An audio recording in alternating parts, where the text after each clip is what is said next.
Sometimes it goes in hard, and sometimes it goes in soft. That's what she said.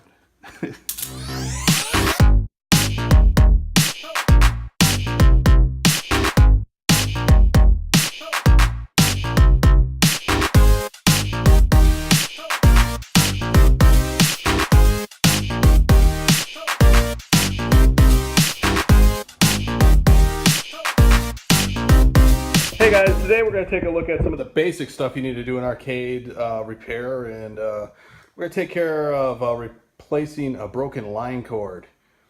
What's a line cord, you ask? Well, it's really simple. It's the cord that plugs into the wall right here. Obviously, you don't want to have any holes in this because that could result in a death or an injury. As you can see, we're working on this Star Wars trilogy arcade game, which you can barely kind of see, I guess. And this line cord here, if we take you off the, I'm going to take you off the rig. We can get down there and look at it. This line cord, I'm trying to shake too much. This line cord that we have here has some electrical tape on it. And I'd be willing to bet, once I peel all this off, that it's got a hole in it. And we don't want to have that. Oh, maybe it doesn't. Oh, look, there it is. You can see it has a hole in it, and you can see right there, you can see some bare copper. And if that was to come in contact with, you know, your fingers, or sometimes they come in contact with each other, that would short out your breaker on the wall. You can see the other line actually has well, just a little bit there. But nevertheless, we cannot have this in our game because we don't want to electrocute ourselves, we don't electrocute our friends, we don't want to be blowing breakers in our house or the arcade. So what we're going to do is we're going to replace it. There's a couple ways to go about this. If you're in a pinch, you can cut this back and get rid of the broken sections because this was pretty close to the end. I don't recommend doing that. I recommend just replacing it. So we went to the hardware store and we got a replacement power supply cord. This is just kind of a general cord. It'll look the exact same as what's on the game, so it'll kind of match. It'll look OEM. So another thing you want to look for in your line cord is to make sure you have all three prongs. And as you can see, these are kind of bent. And when they're bent like that, that means they could be busted off on the inside. This is actually not making. This is important, this field ground right here. That is kind of a safety in case one of these comes in contact with metal on the equipment. It'll short it out and blow your breaker instead of killing you. So that's kind of an important thing to do. So if you have this broken, you can replace the end. That's not that big a deal. But we'll cover that in another video. But for today, we're going to replace this line cord. And obviously, when you take this tape off and stuff, you should not have it plugged into the wall. And, you know, obviously, again, if you're going to be working on this, you should not have it plugged into the wall. So the first thing we're going to do here is get rid of the old line cord. And as you can see, we're going to tackle, I mean, this will be various between your different games. Some of them will just go right into a hole. Sometimes it's just a PC plug and you throw the whole thing away and put a new one on, which is a lot easier. But for these Sega games, they have this, you know, this crimp thing here. You know, it's in there pretty good. This one actually is not, for some reason. I could probably just pull it right out, and you can see it's kind of coming out already. But what we're going to do is we're going to take out the old one, and then we're going to look inside and see what they did here. We're going to replace all this stuff, and we'll take a look at that in a little bit. So let's go ahead and get started, and we're going to start by removing the old cord. Okay. One of the first things I noticed here is that someone has removed the original power switch and put in this toggle switch here. So we're going to address that later. And they took the fuse out that's normally in the back panel, and they just wrapped a bunch of tape around it. We can't leave that like that as well. But for the purposes of removing this cord, we're just going to make a note of where all the wires from the mains cord are. You'll have three wires. You'll have the green wire and the black wire and the white wire. You know, they'll be hot and neutral for the, you know, and then the green will be the field ground. So what we're going to do is, with the game unplugged, we're just going to cut the wires here. That way later when we put the new ones on, we'll know where they go. Let's cut the wires there, and when we put the new connectors on later, we'll do them one by one. That way, because we're throwing this cable away, you just have to be careful, make sure you're actually cutting the wires to this cord. So, okay, the next thing we're going to do is, on the back of this thing, you'll see a little nub, which might be kind of hard for you to see. Right in there. It's a little piece of plastic. See it? You're going to want to push down on that, probably with a screwdriver. Let's see if I can do this. We're going to push down on that little, there's a centerpiece to it. Thing is kind of under pressure. We're going to push down on that and pull the thing out. Hopefully. It's best to use a decent screwdriver for this. We're going to take our Phillips head screwdriver and push down on it. See if we can get it out of there. A lot of times it doesn't want to cooperate.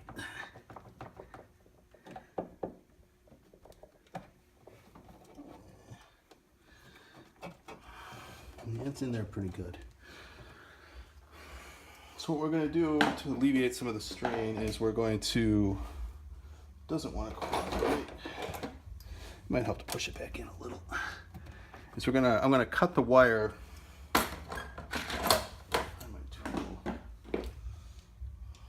Bollocks. I'm going to cut the mains cord right at the end here. And I'm also going to cut it on the other end.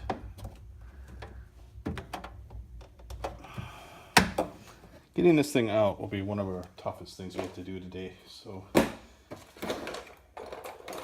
going to kind of just jam a Phillips through the hole where the cord was, just to try to get some of that wire out of there. Essentially what this thing does is it pinches on it. And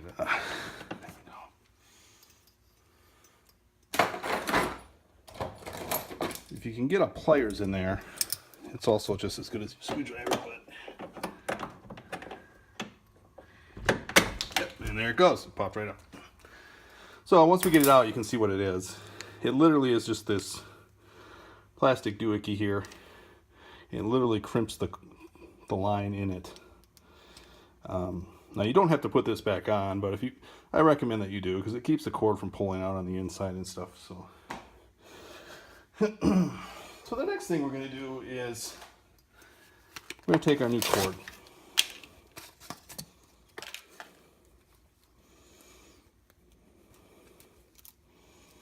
We're going to look at what we have for a cord. You can see we got our 3 wires. And literally we're just going to make sure that these wires end up in the same places that the old ones did. And we should be okay.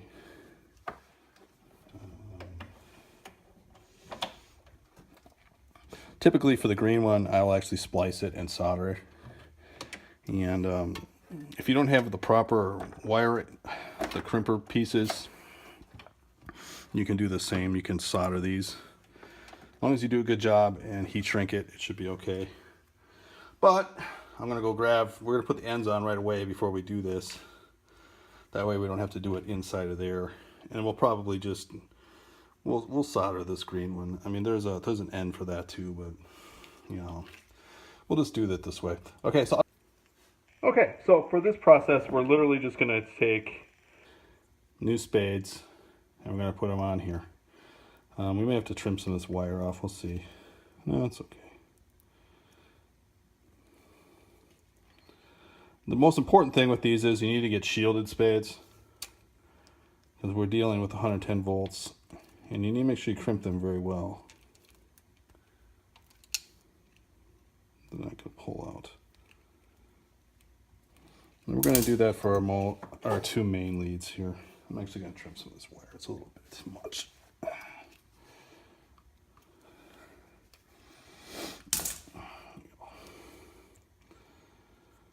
Guess that it doesn't matter as much if you leave that wire, but doing this outside of the game just makes everything easier on us, especially if you're doing this in a pinch. like in the middle of a busy arcade. Okay, so there we go. And let's have a look at this ground. Now, so this goes to a ground block. We're just going to tie that off.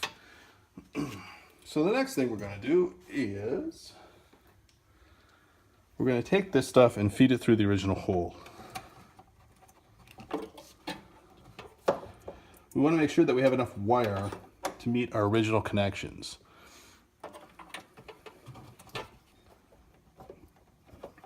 Okay, that's good. And I think at this point we're also going to attach this green wire. Let me get this soldering gun ready. All right, I'm going to just, I tied these off and we're going to give them a little bit of solder just to kind of help hold it.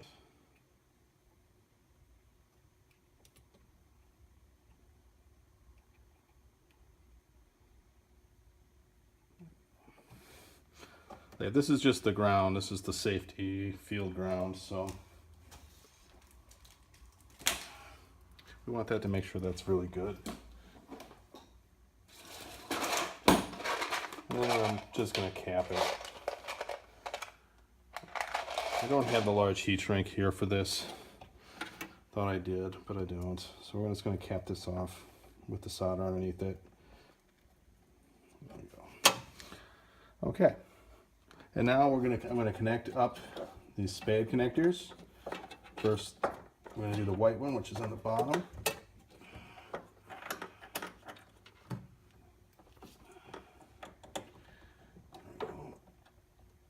We're going to have to replace this power switch. This is too hokey. So I can tighten it up a little bit. I mean, it works. Spade connectors are nice and tight. That's good. Okay, so we want to make sure they're on there nice and tight, that they're not going to pull off. And even if they do pull off, hopefully the shielding is good enough that we're not going to cause a problem. You notice I am using a 6-foot power cord. I recommend using the 8-foot the power cord for this. But our hardware store didn't have it, and I'm kind of under a time constraint for this game, so so the next thing we're going to do is we're going to take this, and what it does is the cord will go through this way, and you can see that there's a notch and it's kind of sloped right there. This is the part that goes into the game. So basically we're going to pinch this together with the cord and the pliers, and we're going to force it through that hole, and then it'll be locked in this lip here. But it's going to take some force because we're pinching this new cable. So you're going to use a pliers. You want to put this on like so, like that, and make note here if you can see this,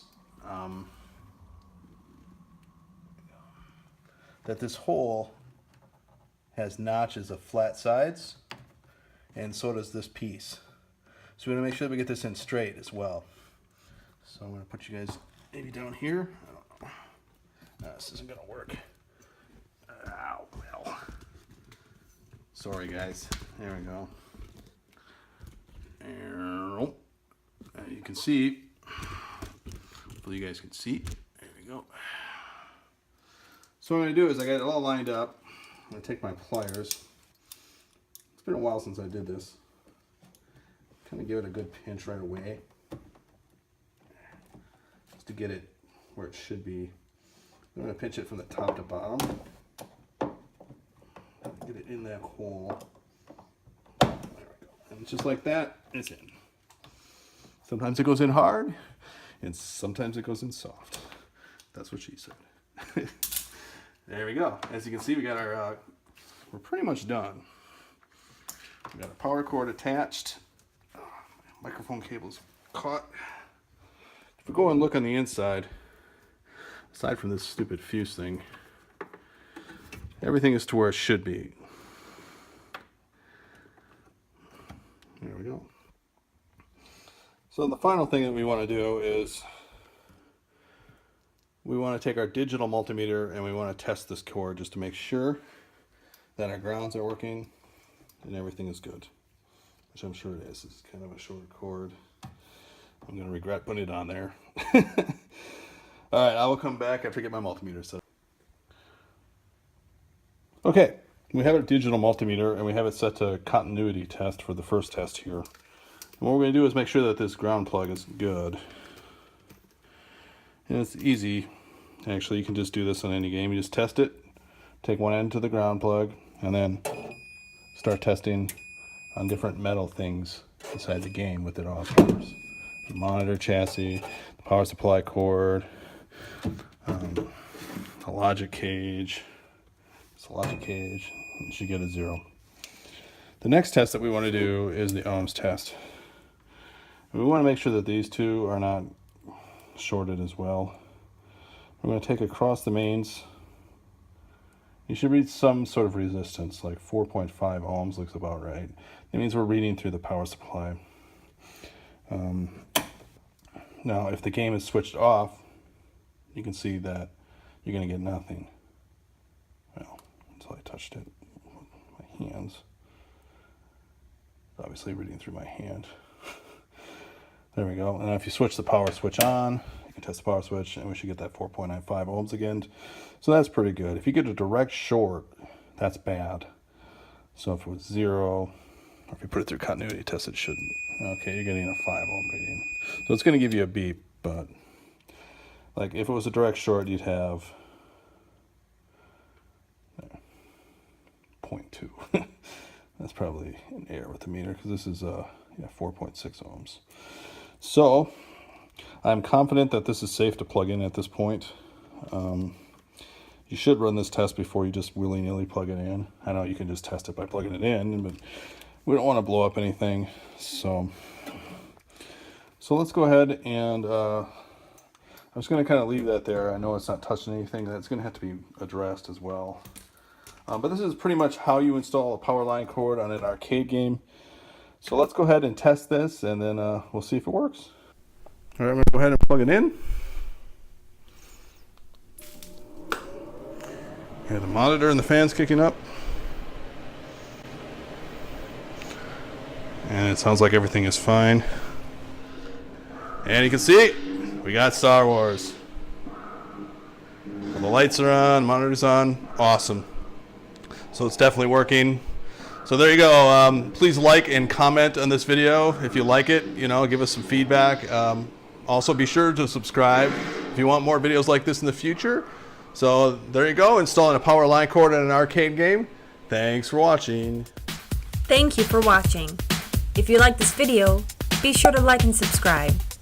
You can also support us on Patreon or TeePublic.